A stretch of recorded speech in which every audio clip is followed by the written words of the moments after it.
Friends, मैं रोहित तिवारी आप सभी का मॉडर्न पाठशाला पर हार्दिक स्वागत करता हूं। आज की क्लास में हम फिर से सीडीपी करने वाले हैं फ्रेंड्स। बहुत ही इंपॉर्टेंट क्वेश्चन है आज के भी सेशन के। लास्ट तक ज़रूर देखिए फ्रेंड्स और लाइक और सब्सक्राइब जरूर कर दीजिए फ्रेंड्स। चलिए शुरू करते हैं फ्रेंड्स। बहुत ही अच्छे क्वेश्चन हैं जो आपके सीटेट के एग्जाम में देखने को हूबहू देखने को मिलेंगे फ्रेंड्स। चलिए शुरू करते हैं बिना किसी देरी के, और ध्यान से देखिएगा फ्रेंड्स और नोट डाउन करते जाइएगा जो क्वेश्चन आपको इंपॉर्टेंट लगे। वैसे सारे क्वेश्चन बहुत ही अच्छे हैं। चलिए पहला प्रश्न है आपके सामने। बच्चों में सीखने और सुनने के लिए अधिगम योग्य वातावरण के लिए निम्नलिखित में से कौन उपयुक्त है? कौन सी उपयुक्ति है? पहला ऑप्शन दिया गया है, एक लंबे समय के लिए निष्क्रिय रूप से सुनना। बी, निरंतर गृहकार्य देते रहना। सी, सीखने वाले द्वारा व्यक्तिगत कार्य करना।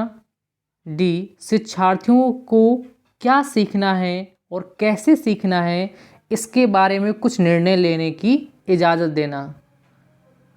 तो आप देखिए पहला ऑप्शन दिया गया, एक लंबे समय के लिए निष्क्रिय रूप से सुनना।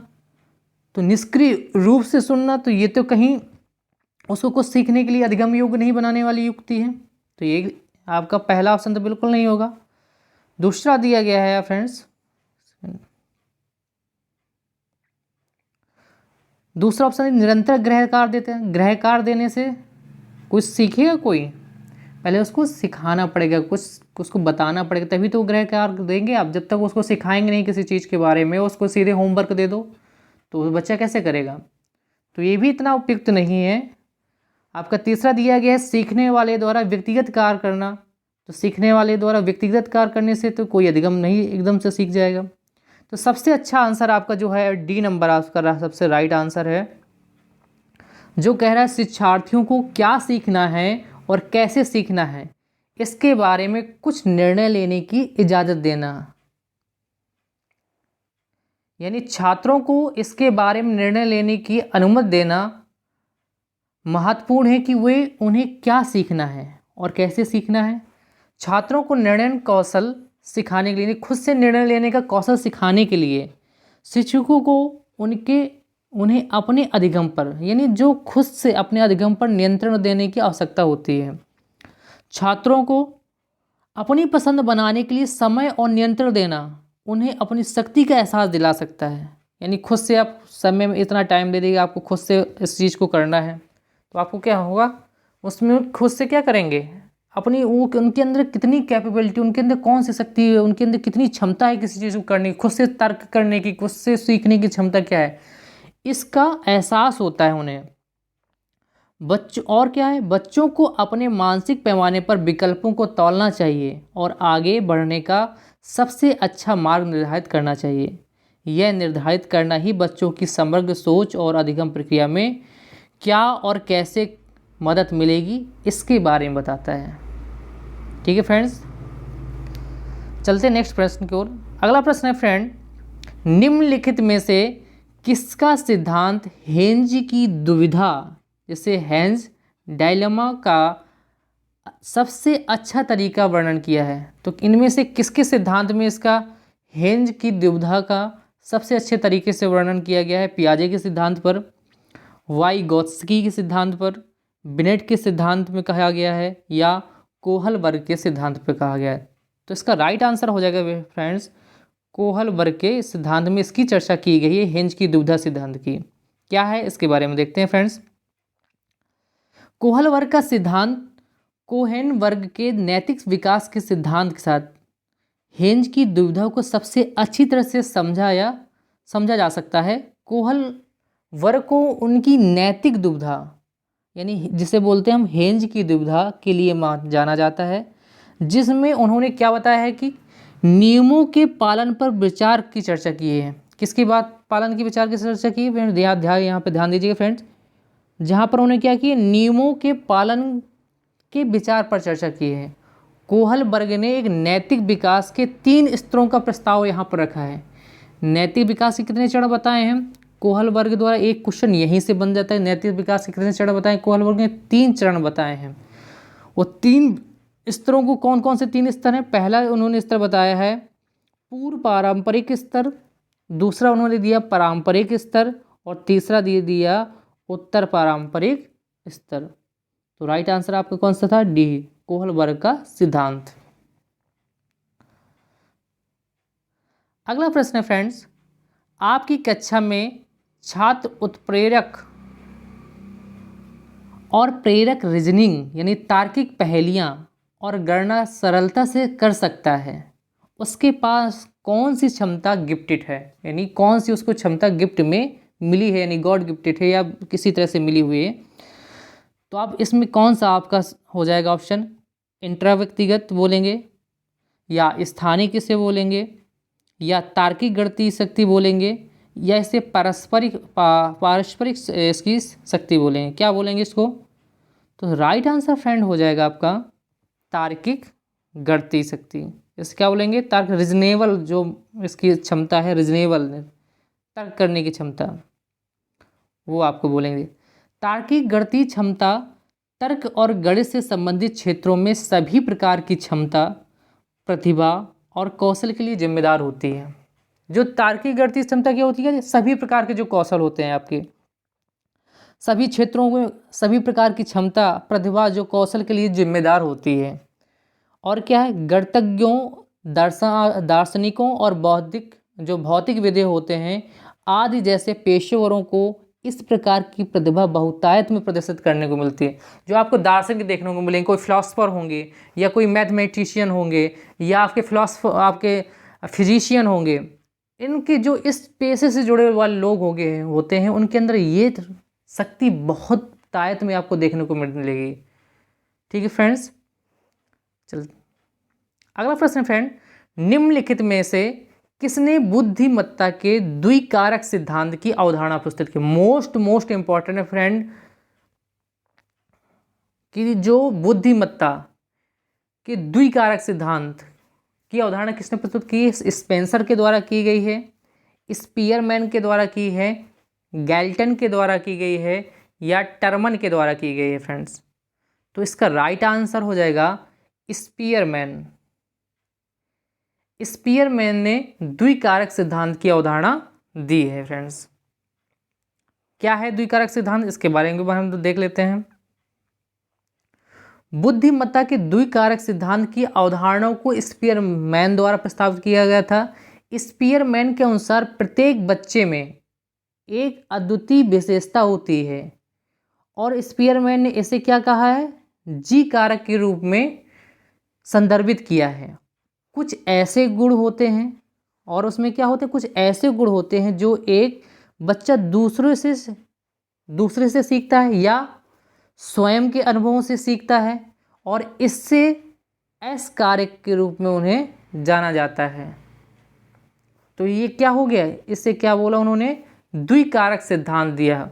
और स्पीयरमैन में ही, ये याद रखिए फ्रेंड, स्पीयरमैन ने ही त्रिकारक सिद्धांत भी दिया है। ठीक है, याद रखिएगा। अगर आपसे कहीं क्वेश्चन है त्रिकारक सिद्धांत किसने दिया है, तो त्रिकारक सिद्धांत भी किसने दिया है? स्पीयरमैन द्वारा है। इसमें जो कमियां उनको देखने को समझ में आया, तो फिर उन्होंने दूसरा आपका दिया त्रिकारक सिद्धांत, जिसकी आलोचना किसने की? थार्नडाइक ने की। और थार्नडाइक ने इसकी आलोचना करते हुए अपना एक खुद का सिद्धांत प्रस्तुत किया था, बहुकारक सिद्धांत। बहुकारक सिद्धांत किसने दिया है? ये आपका थार्नडाइक ने दिया है। याद रखिएगा। और त्रिकारक सिद्धांत और द्विकारक सिद्धांत की बात करें तो ये किसने दिया है आपका? ये आपका स्पीयरमैन ने दिया है। ठीक है फ्रेंड्स, चलते हैं नेक्स्ट प्रश्न की ओर। अगला प्रश्न कहता है फ्रेंड कि वास्तविक विकास क्षेत्र और संभावित विकास क्षेत्र के बीच अंतर के रूप में जाना जाता है। फिर से देखिए फ्रेंड, वास्तविक विकास क्षेत्र और संभावित विकास क्षेत्र के बीच अंतर के रूप में क्या जाना जाता है? किसे जानते हैं? निकटता विकास क्षेत्र कहलाता है, वो जो बीच में जो अंतर होता है, या मानसिक विकास क्षेत्र कहलाता है, या उत्पादकता विकास क्षेत्र कहलाता है, या निकटवर्ती विकास क्षेत्र कहलाता है।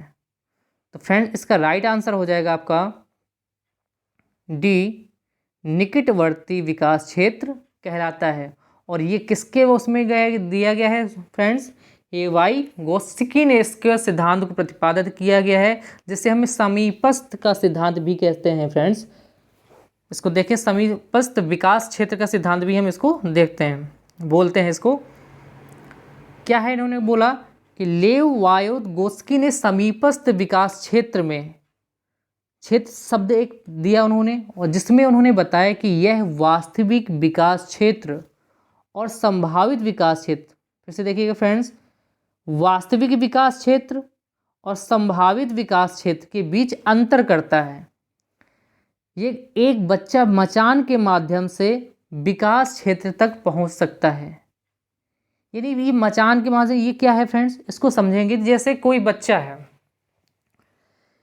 कि कुछ ऐसे कठिन कार्यों को उसके सामने रख दिया गया फ्रेंड्स, कि जिसे वो नहीं कर पा रहा है, जो उसके लिए क्या अकेले नहीं कर सकता, जिन कारकों को, जिस कार कोई ऐसी कठिन कार्य उसके सामने आ गया जिसे वो अकेले नहीं कर सकता है, लेकिन अन्य वयस्कों या कुशल सहयोगी, यानी कोई साथी हो गया या सहयोगी की मदद से उसे किया जा सकता है। तो इस तरह का जो सिद्धांत जो होता है, ये विकास क्षेत्र जो बच्चों के लिए होता है, इसे ही क्या कहा गया है, वाइगोत्स्की ने समीपस्थ विकास क्षेत्र कहा है।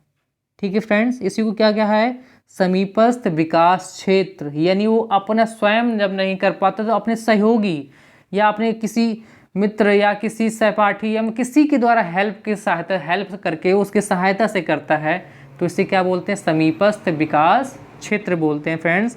याद रखिएगा, बहुत ही मोस्ट इंपॉर्टेंट है फ्रेंड, ध्यान रखिए इस चीज़ को। अगला प्रश्न है फ्रेंड, अगर सेशन पसंद आ रहा हो तो फ्रेंड लाइक ज़रूर कर दीजिएगा, शेयर करें। अगला प्रश्न है, निम्नलिखित में से कौन सा कथन बाल विकास के सेफलोकार्डल सिद्धांत से संदर्भ में सबसे उपयुक्त है। सबसे उपयुक्त पूछा गया है, सबसे महत्वपूर्ण की बात की गई है, तो इसमें कौन सा, सिर से पैर की ओर विकास, पैर से सिर की ओर विकास, या बाएं हाथ से दाएं हाथ की ओर विकास, या मूल से परिधि तक का विकास। जो बाल विकास में जो सेफलोकार्डल सिद्धांत है, जो थ्योरी दी गई है, ये किसने, इसमें बताया गया है कि बालक का विकास कैसे सिर से पैर की ओर होता है। जैसे सिर पहले क्या होता है, बालक क्या होता है, मानसिक क्रियाएं करना सोचता है, मानसिक तार्किक रूप से, मानसिक मतलब सोचना शुरू करता है कुछ चीज़ें, फिर उसके शरीर के अंगों का कार्य शुरू होता है। इसी तरह से सारी चीज़ें बताई गई हैं। यानी जैसे बच्चा क्या होता है, जब नवजात शिशु जन्म लेता है, जब बच्चा जन्म लेता है तो पहले के जो महीनों में क्या करता है, वो अपने सिर को ही, मतलब पहले आप देखेंगे तो बच्चे को जिस तरह को उसका सिर रखा है तो उसी तरह से डला रहता है, उसकी मम्मी या उस परिवार के लोग उसको कहते हैं सीधा करते हैं, उसके सिर को बार बार सिर टेढ़ा कर लेता है वो, तो मतलब उसको सीधा करके रखते हैं संभाल के। फिर कुछ 2 महीने बाद, समथिंग 2 मंथ्स आफ्टर, उसको क्या दें, उसके बच्चा धीरे धीरे अपनी गर्दन को सीधा कर लेता है, उसको साध लेता है, कुल मिला के अपने साधना सीख जाता है, एक इरेक्ट रखना सीख जाता है, उसमें उसका नियंत्रण होने लगता है।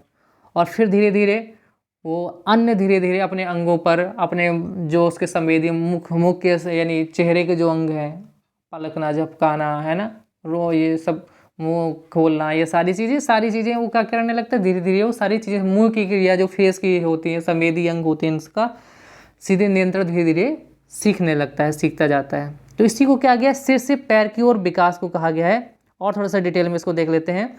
एक बच्चे पहले वर्ष का मोटर विकास पारंपरिक प्रारूप का अनुसरण करता है। जैसे पहले वर्ष का मोटर विकास पारंपरिक प्रारूप, ये भी याद रखिए फ्रेंड्स, कई बार पूछा गया है फ्रेंड। एक सेकंड फ्रेंड, इधर से भी क्वेश्चन बन जाता है कि एक बच्चे के पहले वर्ष का मोटर विकास पारंपरिक प्रारूप क्या है, जो क्या होता है, जो सिर से शुरू होकर पैरों तक जाता है, यही होता है मोटर विकास पारंपरिक प्रारूप। इसमें क्या बताया, सेफलोकार्डिकल सिद्धांत बताता है कि विकास जो होता है वो सिर से नीचे की ओर होता है। इस सिद्धांत के अनुसार एक बच्चे को पहले अपने सिर का शारीरिक नियंत्रण प्राप्त होता है। जब तक बच्चा 2 महीने का होता है तब तक यह अपने सिर को ऊपर की अवस्था में बनाए रखने, जो अभी मैंने बताया कि जो अपने ऊपर की जो सिर को है ऊपर की अवस्था में बनाए रखने और चेहरे की गतिविधियों को नियंत्रण करने के लिए पर्याप्त क्षमता विकसित कर लेता है। तो इसे क्या बोलते हैं? सेफलोकॉर्टिकल सिद्धांत कहा जाता है, जो सिर से पैर की ओर विकास होता है। ठीक है फ्रेंड्स। अगला प्रश्न है आपके सामने कि एक व्यक्ति के दृष्टिकोण से यानी एक व्यक्ति के दृष्टिकोण से समाजीकरण की प्रक्रिया में क्या शामिल होता है? सामाजिक व्यवहार, अधिगम और स्वयं का विकास, या संस्कृति और मूल्यों का विकास, संस्कृति और मूल्यों का प्रसारण, सी शिष्टाचार अधिगम, या स्वयं के व्यवहार का अधिगम और दूसरों के व्यवहार की समझ। तो आप देखेंगे क्या एक व्यक्ति के दृष्टिकोण से समाजीकरण की प्रक्रिया में क्या शामिल होना चाहिए।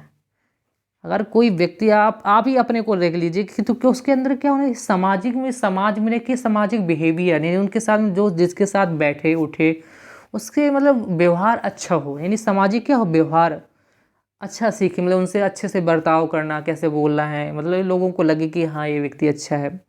और स्वयं का विकास करे, समाज में रहते रहते और क्या ये नहीं कि अपना सब कुछ दूसरों पर ही उन्हीं के लिए काम करता रहे, स्वयं का विकास भी देखे।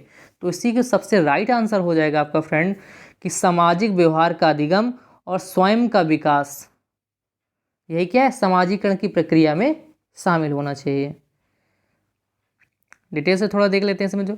समाज के दृष्टिकोण से समाजीकरण वह प्रक्रिया है जिसके माध्यम से समाज अपनी संस्कृति को एक पीढ़ी से दूसरी पीढ़ी तक पहुंचाता है। समाज में क्या होता है, जो अपनी संस्कृति होती है, जैसे पिताजी ने कुछ, पिताजी या पिताजी के पिताजी यानी बाबा जी, उनसे जो संस्कृति या उनके पूर्वजों से हमारी चली आ रही संस्कृति या कुछ चीज़ें, कला को हम क्या है पीढ़ी दर आगे हम बढ़ाते रहते हैं। उनको उनके पिताजी ने बताया, हमको हमारे पिताजी ने बताया, हम जा रहे जब बच्चे होंगे तो हम उनको समझाएंगे। तो वो क्या पीढ़ी दर ये क्या होती है, जो अलग अलग आपने पीढ़ी दर पीढ़ी पहुंचती जाती है संस्कृति है, कल्चर को। इसी तरह एक व्यक्ति के दृष्टिकोण से समाजीकरण की प्रक्रिया में सामाजिक व्यवहार और स्वयं के विकास का अधिगम शामिल होता है। वह सामाजिक अपेक्षाओं के अनुसार कार्य करना सीखता है। क्या सीखता है? सामाजिक अपेक्षाओं, यानी सामाजिक की जो अपेक्षाएं हैं उनके अनुसार कार्य करना सीखता है। यही क्या कहलाता है? समाजीकरण की प्रक्रिया कहलाती है। चलिए अगला प्रश्न है फ्रेंड, बहुत ही इंपॉर्टेंट। वाइगोस्की के अनुसार निम्नलिखित में से कौन सा संज्ञानात्मक विकास का प्राथमिक कारण है? फ्रेंड्स, प्राथमिक कारण पूछा गया है। तो ए मानसिक स्कीमाओं का समायोजन, बी सामाजिक संपर्क, सी संतुलन की अवस्था, या उत्तेजना प्रतिक्रिया जोड़ी। तो इसका राइट आंसर हो जाएगा फ्रेंड, प्राथमिक कारण में सबसे क्या हो जाता है, सामाजिक संपर्क। बालक क्या करता है?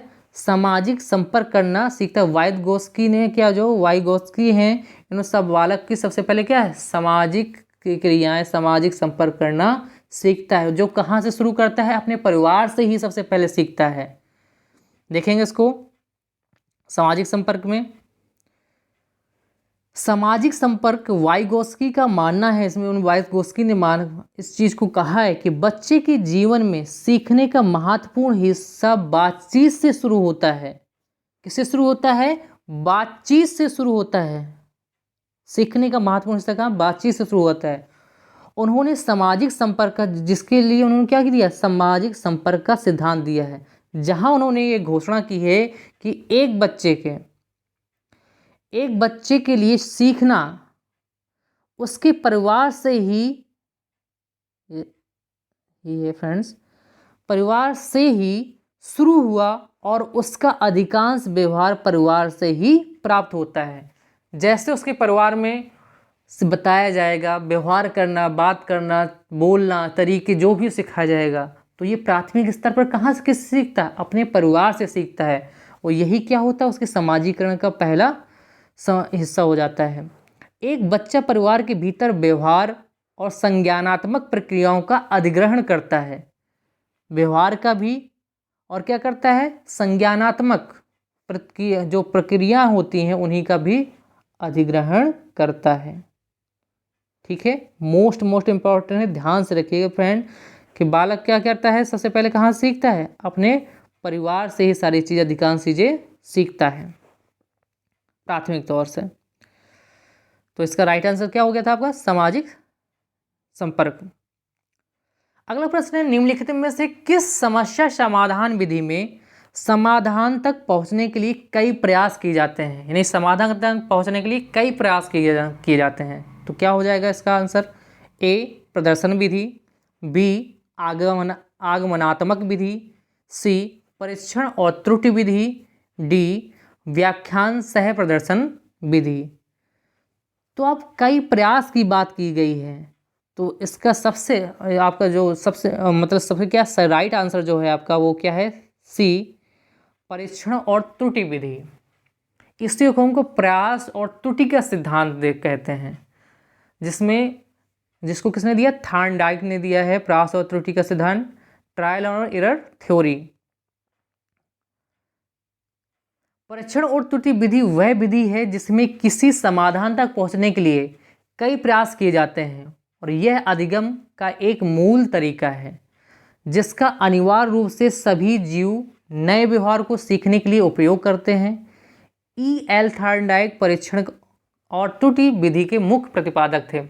इन्होंने जो थॉर्नडाइक महोदय थे, इन्होंने क्या लिया था, इस सिद्धांत को प्रतिपादित करने के लिए एक भूखी बिल्ली को क्या किया था, एक पिंजड़ा बनवाया था और उस भूखी बिल्ली में पिंजड़ा ऐसा पिंजड़ा बनवाया था कि उसमें एक खटका लगा दिया था। उसको खटका को खोलने से दरवाजे, जो उसमें कोई धक्का मारे तो उसको जैसे छूने से या टच करने से, उसको दबाने से वो क्या, जो पिंजड़े का दरवाज़ा खुल जाता था। तो ये थॉर्नडाइक महोदय क्या करते हैं, एक बिल्ली को, भूखी बिल्ली को उस पिंजड़े के अंदर बंद कर देते हैं और बाहर क्या रख देते हैं, एक प्लेट में मछली रख देते हैं। वो बिल्ली भूखी होती है और वो पिंजड़ा बंद है, तो बाहर जैसे वो भोजन को देखती है, उसके लिए क्या हो गया, जैसे उसने भोजन को देखा, यानी मछली को बाहर देखा, तो वो बाहर आने का प्रयास करती है और इसी प्रयास में उछलती है और बार बार यहाँ वहाँ पंजे मारती है और एक बार गलती से उसका पंजा उसी खटके में पहुँच लग जाता है, जिससे वो गेट खुल जाता है, फाटक जो उसमें लगा वो खटका खुल जाता है और वो बाहर आके वो मछली को खा लेती है।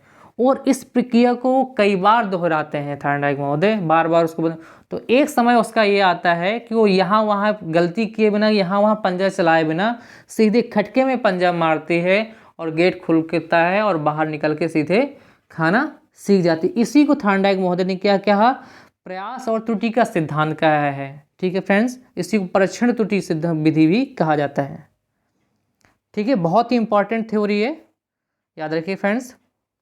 चलिए अगला प्रश्न है, और ये आखिरी प्रश्न है फ्रेंड्स, निम्नलिखित में से कौन सा कथन भाषा और विचार के बारे में पियाजे और वाइगोत्स्की के दृष्टिकोण का सही वर्णन करता है। तो दोनों के, इस प्रश्न में हम दोनों के जो दृष्टिकोण हैं दोनों के बारे में, पियाजे को भी पढ़ेंगे और वाइगोत्स्की जी को भी थोड़ा सा, उनके जो सिद्धांत दिए उसके बारे में भी थोड़ा सा संक्षेप में पढ़ेंगे। तो पहला ऑप्शन दिया गया है, वाइगोत्स्की के अनुसार पहले विचार जन्म लेता है और पियाजे के अनुसार भाषा का विचार पर भारी प्रभाव पड़ता है। ये पहला ऑप्शन कह रहा है। बी कह रहा है पियाजे के अनुसार पहले विचार जन्म लेता है और वाइगोत्स्की के अनुसार भाषा का विचार, जो भाषा होती है वो विचार पर भारी प्रभाव पड़ता है। सी ऑप्शन में है कि दोनों मानते हैं कि बच्चे की भाषा से विचार जन्म लेते हैं। तो ये नहीं, दोनों नहीं मानते हैं कि बच्चे के जो विचार होते हैं, जो बच्चे की भाषा से विचार जन्म लेते हैं।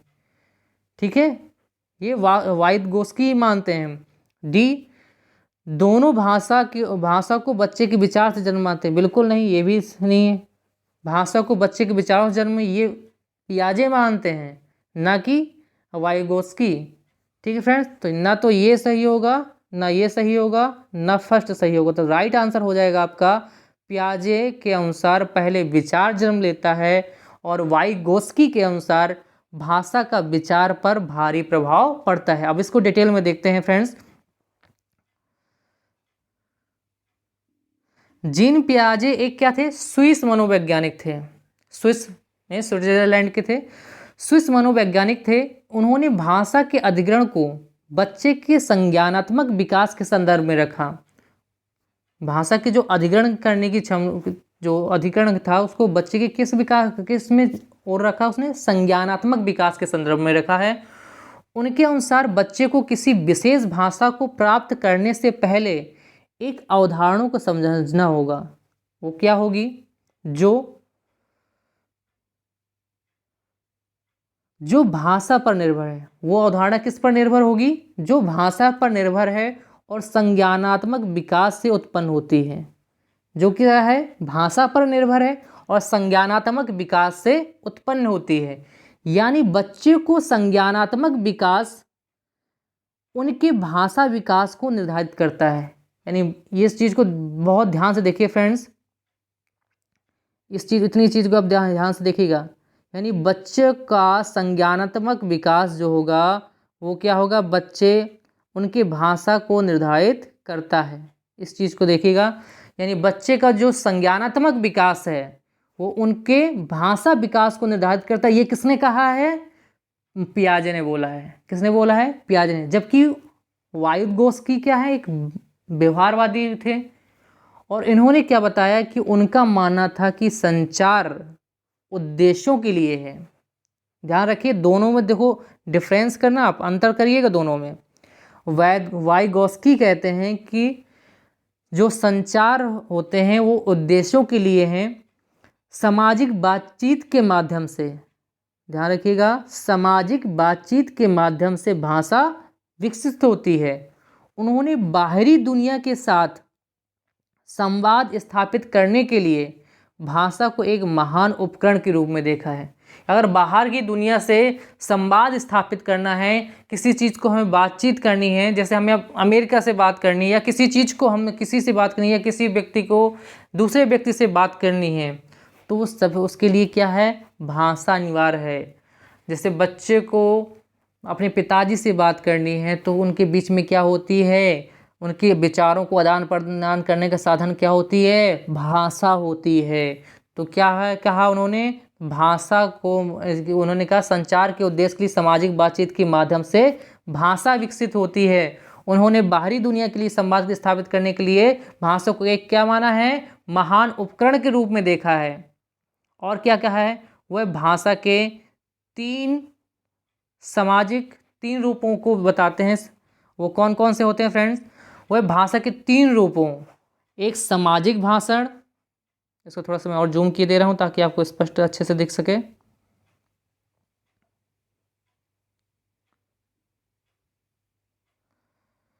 वह भाषा के 3 रूपों, पहला सामाजिक भाषण, दूसरा निजी भाषण, तीसरा मूक आंतरिक भाषण के बीच अंतर करते हैं। और तीनों में क्या है, अंतर करते हैं। और क्या बताते हैं, पहला उन्होंने बताया कि सामाजिक भाषण का उपयोग अन्य लोगों से बात करने के लिए किया जाता है। जो सामाजिक भाषण होता है उसका उपयोग क्या होता है, वो अन्य लोगों से बात करने के लिए प्रयोग किया जाता है। निजी भाषा का उपयोग आत्मनिर्देशन के लिए होता है, यानी खुद को समझाने के लिए, आत्म को अपने लिए होता है। और अंत में निजी भाषा असर्बता को कम करता है। जो अंत में जो आपकी जो निजी भाषण होता है वो क्या है, असर्बता, नहीं असर्बता को कम कर देता है, क्योंकि यह एक विनियमन का कार्य करता है। क्या, स्व-विनियमन का कार्य करता है और मौन आंतरिक भाषण में बदल जाता है। यानी कोई जैसे आत्मनिर्भर, खुद को समझाना है, खुद के लिए सोचना है, तो कोई चीज़ उसने पढ़ी है ना, और खुद को अपने बारे में उसके बारे में उसमें खुद से चिंतन कर रहा है, और धीरे धीरे क्या होता है, वो आत्मचिंतन होने लगता है और मौन रूप से वो सब चुपचाप बैठे बैठे उस चीज़ के बारे में सोचता रहता है, मानसिक रूप से सोचता रहता है। तो ये क्या है, मौन आंतरिक भाषण कहलाता है, में बदल जाता है। ये किसने दिया है, आपके वाइगोत्स्की जी ने दिया है। वाइगोत्स्की के अनुसार विचार और भाषा जीवन की शुरुआत से अलग है। मोस्ट इंपॉर्टेंट है ये लाइन है फ्रेंड्स, याद रखिएगा, ध्यान दीजिएगा इन पे। वाइगोत्स्की के अनुसार विचार और भाषा जीवन की शुरुआत से अलग हैं। यानी जो विचार और भाषा हैं वो जीवन की शुरुआत से अलग हैं। लगभग 3 साल की उम्र में जो क्या हो जाते हैं, धीरे धीरे विलीन हो जाते हैं। इस बिंदु पर भाषण और विचार अधिक अन्योन्याश्रित हो जाते हैं, जो कैसे विचार मौखिक हो जाते हैं और भाषण प्रतिनिधित्व बन जाता है। जो भाषण होता है वो विचार क्या हो जाते हैं, मौखिक होते हैं, वो मौखिक हो जाते हैं। भाषण क्या क्या होते हैं, उसका प्रतिनिधित्व करते हैं। ठीक है फ्रेंड्स, तो ये अंतर था पियाजे और वाइगोत्स्की में, तो ध्यान रखिएगा। फिर से एक बार देख लीजिए इसको। ये आपका क्या कहता है, जीन पियाजे क्या कहते हैं, जीन पियाजे के अनुसार बच्चों को किसी विशेष भाषा को प्राप्त करने से पहले एक अवधारणा को पहले समझना जरूरी है, जिसमें उन्होंने क्या कहा कि भाषा पर निर्भर जो क्या है, जो उनका अवधारणा किस पर निर्भर होती है, भाषा पर निर्भर होती है और संज्ञानात्मक विकास से उत्पन्न होती है। यानी बच्चों का संज्ञानात्मक विकास उनके भाषा विकास को निर्धारित करता है। तो मेन लाइन उनकी पियाजे जी की याद करने वाली है कि बच्चों का संज्ञानात्मक विकास उनके भाषा विकास को निर्धारित करता है। किसको निर्धारित करता है, बच्चों का संज्ञानात्मक विकास उनके भाषा विकास को निर्धारित करता है। जबकि ये क्या कहते हैं, भाषा के सामाजिक बातचीत के माध्यम से भाषा विकसित की जा सकती है। ये क्योंकि ये व्यवहारवादी थे, किसी भाषा के संचार उद्देश्य के लिए सामाजिक बातचीत के माध्यम से भाषा विकसित होती है। हम भाषा की परिभाषा में क्या कहते हैं, भाषा हमारे मन के विचारों के आदान प्रदान करने का साधन है। जब तक मन के, ये भी सही है कि जब तक हम भाषा क्या होगी, विचारों का आदान प्रदान नहीं होगा तो उसका माध्यम क्या होगी, भाषा ही तो तभी तो विकसित होगी जब विचार क्या होंगे, हम एक दूसरे से संवाद करेंगे। उन्होंने बाहरी दुनिया के संवाद स्थापित करने के लिए एक महान उपकरण के रूप में भाषा को देखा है। ठीक है फ्रेंड्स, तो ये इसमें इन दोनों में अंतर था जो मोस्ट इम्पॉर्टेंट है। सीटेट के हर सेट में आपको पियाजे, वाइगोत्स्की, कोलबर्ग इनके से सिद्धांत देखने को मिलेंगे, इनके थ्योरी से कुछ ना आपके क्वेश्चन देखने को मिलेंगे, एग्जैक्ट देखने को मिलेंगे फ्रेंड्स। ठीक है फ्रेंड, मोस्ट इम्पॉर्टेंट है। तो फ्रेंड्स आज की क्लास में यहीं तक। कैसे लगी क्लास, आपको पसंद आई तो तुरंत लाइक करिए, सब्सक्राइब, जो फ्रेंड्स नए वीडियो को देख रहे हैं वो सब्सक्राइब कर लें, और फ्रेंड्स ज़्यादा से ज़्यादा शेयर करें, अपने दोस्तों को भेजें ताकि वो भी इस वीडियो को देख कर कुछ थोड़ा सा अपने लिए महत्वपूर्ण चीज़ें सीख सकें और अब उनके सीटेट के एग्ज़ाम में हेल्प हो सके। थैंक यू फॉर वॉचिंग, मिलते हैं नेक्स्ट वीडियो में। Please subscribe, like and share. Thank you.